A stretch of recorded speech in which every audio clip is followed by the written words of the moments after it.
Olá a todos, sou Martin Pino. Agora trataremos neste vídeo sobre os impactos da computação quântica na proteção de dados.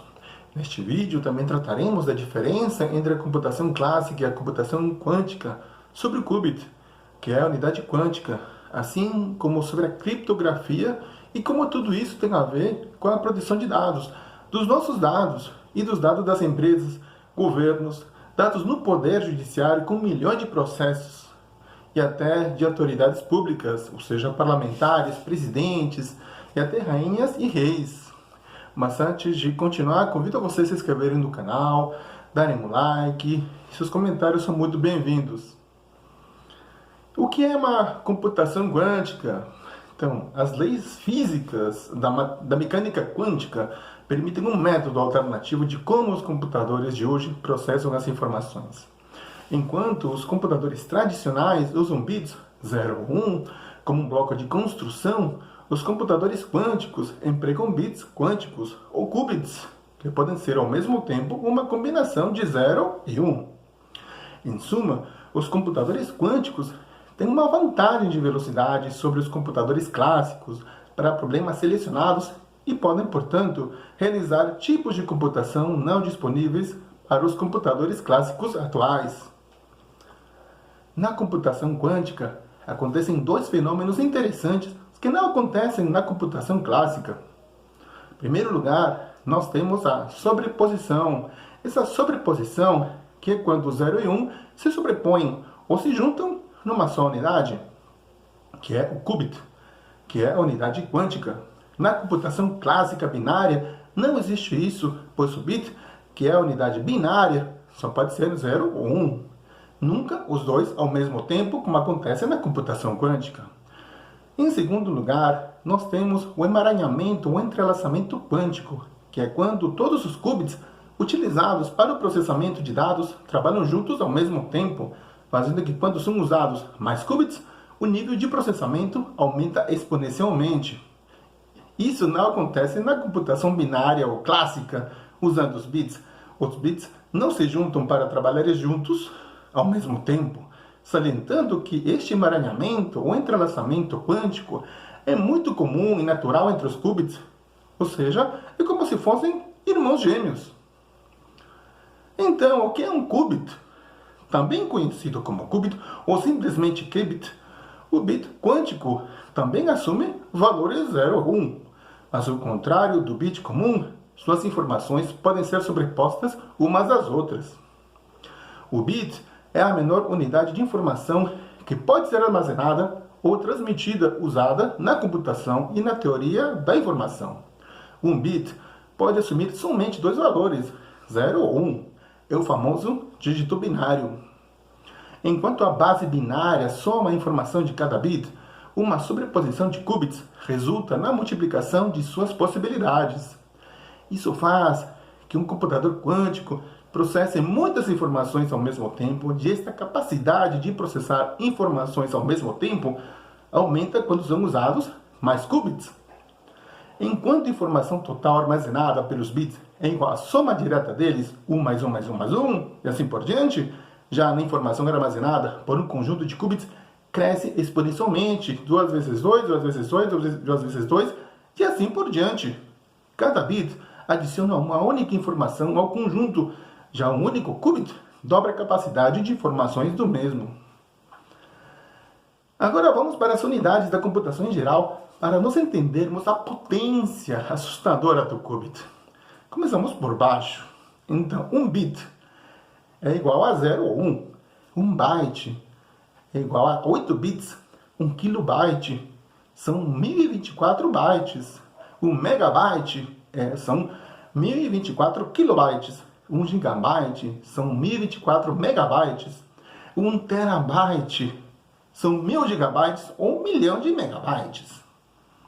1 petabyte são 1000 terabytes, que são 1 milhão de gigabytes, e 1 bilhão de megabytes.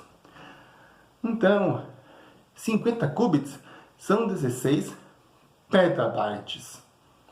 A partir de 230 qubits, estamos falando de uma quantidade equivalente a todos os átomos do universo visível.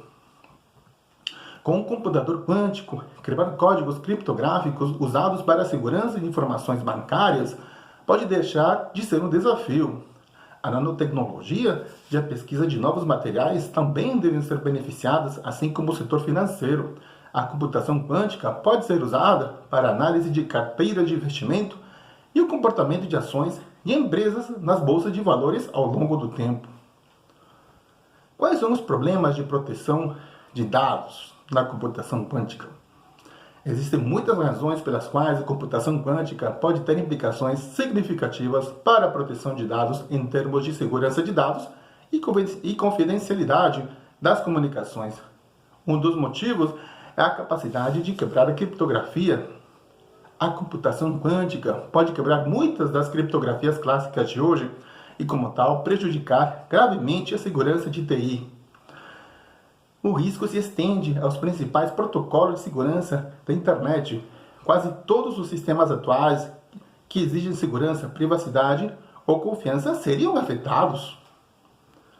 Qual é o impacto, então, na criptografia assimétrica? A técnica da criptografia assimétrica consiste em criptografar dados usando algoritmos com o uso de duas chaves, a pública e a privada. Daqui a pouco falaremos sobre estas chaves. A chave pública serve para codificar documentos considerados sigilosos, ou seja, colocar esses documentos em códigos, enquanto que a chave privada serve para decodificar documentos, ou seja, traduzir os documentos que foram codificados. Obviamente que se um documento está sendo criptografado, é porque é de muita importância. Normalmente são documentos sigilosos, documentos secretos mesmo. Também podem ser segredos pessoais, isso conforme cada caso concreto. Nós temos aqui o algoritmo RSA, que é um sistema criptográfico usado para a criptografia da chave pública e é muito usado para enviar dados confidenciais pela internet. O algoritmo RSA permite que as chaves públicas e privadas criptografem as mensagens para que sua confidencialidade e autenticidade permaneçam intactas. Os computadores quânticos permitiriam que os sistemas de criptografia de chave pública fossem prejudicados por adversários da posse de um computador quântico suficientemente poderoso, que poderia realizar a descriptografia sem conhecimento prévio da chave privada. Os efeitos podem ser, por exemplo, assinaturas digitais, protocolos essenciais da internet, como HTTPS, necessários para a navegação segura, internet banking, compras online. Qual é então o impacto na criptografia simétrica? A criptografia simétrica faz uso de uma chave única, que é compartilhada entre o emissor e o destinatário de um conteúdo. Esta chave é uma cadeia própria de bits e não em qubits. O mesmo acontece também na chave pública, com bits mesmo, o que vai definir a forma como o algoritmo vai codificar um conteúdo. Então, a computação quântica também pode trazer consequências negativas para as garantias de segurança de sistemas de criptografia simétrica, como o AES, que é o Advanced Encryption Standard. A criptografia assimétrica, por exemplo, RSA, e simétrica, por exemplo, AES, são frequentemente usadas em conjunto, como com o uso de HTTPS. A criptografia simétrica precisa de maneiras práticas de trocar chaves privadas de maneira confidencial. Para garantir a segurança dos dados, a troca de chave privada deve permanecer segura, mas os principais métodos de troca usados na prática hoje são baseados em problemas que a computação quântica pode colocar em risco. Para garantir a confidencialidade dos dados, toda a troca de chaves deve permanecer segura.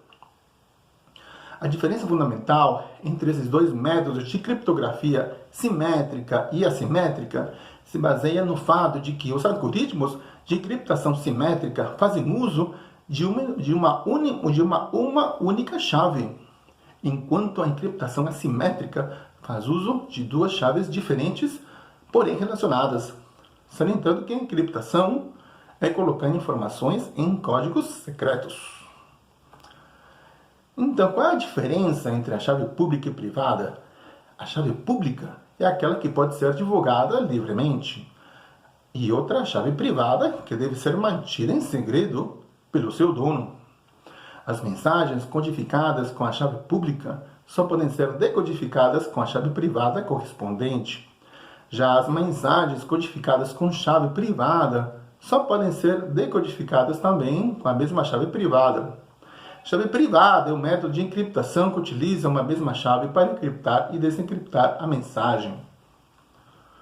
A preocupação é tanta que a Agência de Segurança Nacional dos Estados Unidos, NSA, está aconselhando as agências e as empresas dentro dos Estados Unidos mesmo a se prepararem para um futuro não muito distante, quando a criptografia que protege praticamente todos os e-mails, registros médicos e financeiros e transações online, transações financeiras, se tornar obsoleta pela computação quântica.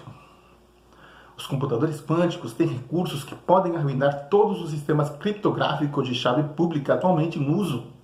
Essas capacidades que não estão presentes nos computadores clássicos de hoje incluem a habilidade de encontrar quase instantaneamente os fatores primos de números extremadamente grandes, usando o método chamado de algoritmo de Shor, S-H-O-R mesmo, que na verdade é um algoritmo quântico, que é um algoritmo que funciona em um modelo realístico de computação quântica, que utiliza as propriedades da computação quântica, como a sobreposição quântica ou entrelaçamento quântico, que é quando os qubits trabalham juntos ao mesmo tempo, no momento do processamento dos dados, como já foi dito. A computação quântica também é considerada capaz de lidar com outros problemas matemáticos que os computadores clássicos não podem resolver rapidamente. No âmbito do direito, imagine-se no âmbito da proteção de dados pessoais sensíveis e até metadados, bitcoins com as suas chaves privadas. Um computador quântico poderá descriptografar facilmente informações criptografadas ou dados sigilosos criptografados. E o segredo de Estado dos presidentes, reis, rainhas, dados confidenciais das empresas, de cada governador de Estado, de cada parlamentar no mundo, de todos nós. Se tudo isso já é possível com a computação clássica que temos atualmente, imagine-se com a computação quântica. A diferença está em que a criptografia binária não vai ser mais páreo para a criptografia quântica no momento da proteção de dados. Então, nós temos que usar formas de proteção da nossa privacidade e intimidade que nos protejam de um tipo de computação que poderá, muito em breve, descriptografar tudo, como já foi visto e dito neste vídeo. Em 2020, no ano passado mesmo, vários tribunais superiores brasileiros, autarquias federais e até o Ministério Público foram hackeados, pegando dados de milhões de pessoas. Fora as outras entidades que tiveram dados de milhões de brasileiros vazados justamente por falta de um sistema de proteção que consiga evitar isso. Então, como que fica a Lei Geral de Proteção de Dados brasileira, a nossa LGPD? Como que fica também a Regulamentação Geral de Proteção de Dados Europeia, a famosa GDPR? E as leis existentes no mundo a respeito de proteção de dados perante a computação quântica? É importante pensar nisso aí. Bom, então, termino por aqui. Tomara que tenham gostado e desde já convido vocês a se inscreverem no canal, darem um like e seus comentários são muito bem-vindos. Obrigado novamente.